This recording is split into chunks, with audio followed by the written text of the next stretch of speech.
अब आपको गुर्दे में और पित्ते में पथरी यानी किडनी स्टोन या गैल ब्लैडर स्टोन होने पर नहीं है घबराने की ज़रूरत। शहर हैदराबाद में सालों से इस इलाज के लिए खानदानी सिलसिले से चला आ रहा है भरोसेमंद नाम RS यूनानी फार्मेसी। सच न्यूज़ के खबरनामे में आप सबका इस्तकबाल। आज की सबसे बड़ी इंटरनेशनल खबर आ रही है कि भारत के तकरीबन 75 सैनिकों को निकालेंगे मालदीव के राष्ट्रपति। उनका कहना है कि चीन उनकी जगह नहीं लेगा। मालदीव इस प्रस्ती प्रथा के लिए बहुत छोटा देश है। मालदीव के नए राष्ट्रपति मोहम्मद मोइज़ू ने पद संभालते ही देश से भारतीय सैनिकों को निकालने के लिए तैयार कर लिया है। हालांकि मोइज़ू ने कहा है कि वो बदले में चीनी सेना को तैनात नहीं होने देंगे। 17 नवंबर को होने वाली शपथ में समारोह से AFP को दिए इंटरव्यू में मोइज़ू ने कहा कि मालदीव जियोपॉलिटिकल परिस्थितियों में घुसने के लिहाज से बहुत छोटा देश है। मोइज़ू ने कहा कि मैं मालदीव के विदेश नीति को इसमें नहीं फंसाना चाहता। सितंबर में चुनाव से पहले मोइज़ू ने मालदीव पर हिंदुस्तान के प्रभाव के खिलाफ ही अपनी नीतियों को प्रचार कर लिया था। बुधवार यानी वेडनेसडे को उन्होंने कहा कि हम चीन को मालदीव में भारत की जगह नहीं लेने देंगे। भारत सरकार के साथ हम 75 सैनिकों को निकालने के लिए चर्चाएं कर रहे हैं। राष्ट्रपति ने यह भी कहा कि हमें सारे देशों के साथ दोस्ताना रिश्ते चाहिए। मोइज़ू ने कहा कि मालदीव की जनता ने मुझे इसलिए नहीं जिताया कि मैं दूसरे देशों की सेनाओं को यहाँ तैनात होने दूं। इसी वजह से मैं भारत से संपर्क में हूँ। हमें उम्मीद है कि ये मुद्दा शांति और लोकतांत्रिक तरह से सुलझ जाएगा। इससे पहले ब्लूमबर्ग के मुताबिक मोइज़ू ने कहा था कि मालदीव पूरी तरह से आज़ाद होना चाहता है। उन्होंने कहा था कि हम भारत के साथ ऐसे संबंध रखना चाहते हैं जिनमें दोनों का फायदा हो। वहीं अगली बड़ी खबर आ रही है गाजा को लेकर, जहां पर अल-शिफा अस्पताल में घुसी इजरायली सेना। हमास के सरेंडर करने को कहा गया। गाजा सिटी सेंटर और संसद पर कब्जा किया गया है। इजराइल की सेना बुधवार यानी वेडनेसडे तड़के गाजा के सबसे बड़े अल-शिफा अस्पताल के अंदर घुस गई है। अस्पताल के अंदर कुछ जगहों पर सैनिकों और हमास के लोगों के बीच जंग जारी है। इजराइल ने हमास संगठन से सरेंडर करने को कहा है।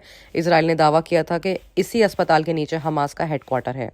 सोशल मीडिया पर पोस्ट किए गए एक बयान में इजराइल डिफेंस फोर्स ने कहा है कि हमने अल-शिफा अस्पताल में कुछ चुनिंदा ठिकानों पर हमास के खिलाफ ऑपरेशन शुरू करा है। हालांकि अस्पताल के अंदर कितने सैनिक घुसे हैं इसकी जानकारी अभी सामने नहीं आई है। हालांकि बता दें कि हमास के लड़ाके जमीन के अंदर बनी सुरंग में छुपे हैं।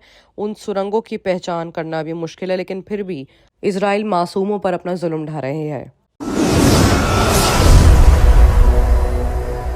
वहीं बात अगर आप पाकिस्तान की करें तो पाकिस्तान ने यूक्रेन को तोप के गोले बेचे हैं। ब्रिटिश मीडिया ग्रुप की पड़ताल में $36.3 करोड़ डील के सबूत पेश किए गए हैं। पाक सरकार की इस पर काफी चुप्पी है।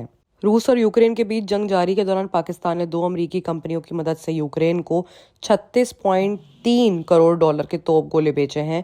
इसके अलावा खास तरह की राइफलों को भी इस्तेमाल किए जाने वाली बुलेट्स भी बेची गई हैं। ये गोले ब्रिटिश आर्मी के कार्गो प्लान के जरिए यूक्रेन के करीबी देशों से पहुंचाए गए हैं।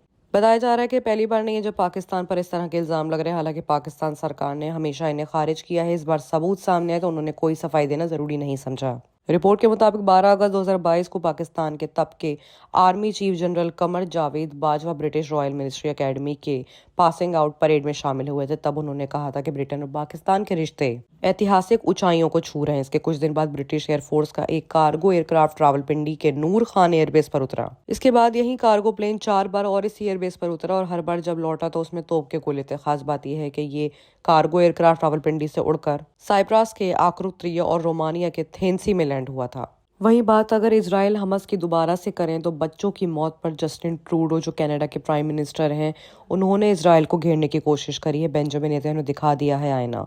कनाडिय प्रधानमंत्री ने यह भी कहा कि हमास को फिलिस्तीनों को मानव ढाल के रूप में इस्तेमाल करना बंद कर देना चाहिए और अपने पास मौजूद 200 से ज्यादा इजरायली बंधकों को रिहा करना चाहिए। हमास के खिलाफ युद्ध के बीच कनाडा के प्रधानमंत्री जस्टिन ट्रूडो ने इजराइल पर गाजा में औरतों और बच्चों के कत्ल को लेकर इल्जाम लगाए हैं। उन्होंने जल्द से जल्द रोकने की मांग करी है। हालांकि इजरायली प्रधानमंत्री बेंजामिन नेतन्याहू ने उनको बोला कि गाजा में किसी भी तरह की मौत के लिए सिर्फ हमास के आतंकी जिम्मेदार हैं, उन्हें ही जिम्मेदार ठहराना चाहिए।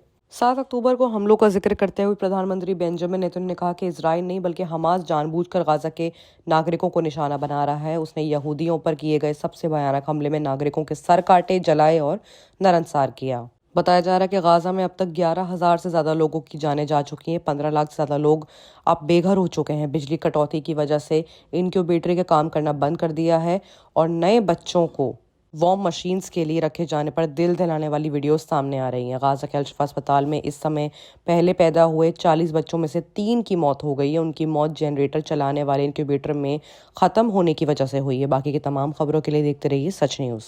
अब आपको गुर्दे में और पित्ते में पथरी यानी किडनी स्टोन या गैल ब्लैडर स्टोन होने पर नहीं है घबराने की ज़रूरत।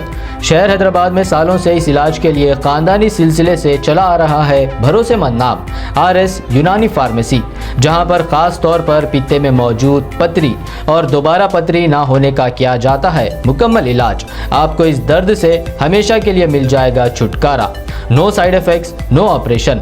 तशखीस करते हुए दवाएं की जाती है फराहम। तो देर ना करें, जल्द ही तशरीफ़ लाए RS यूनानी pharmacy, Bahadurpura X road, opposite Canara bank, Hyderabad.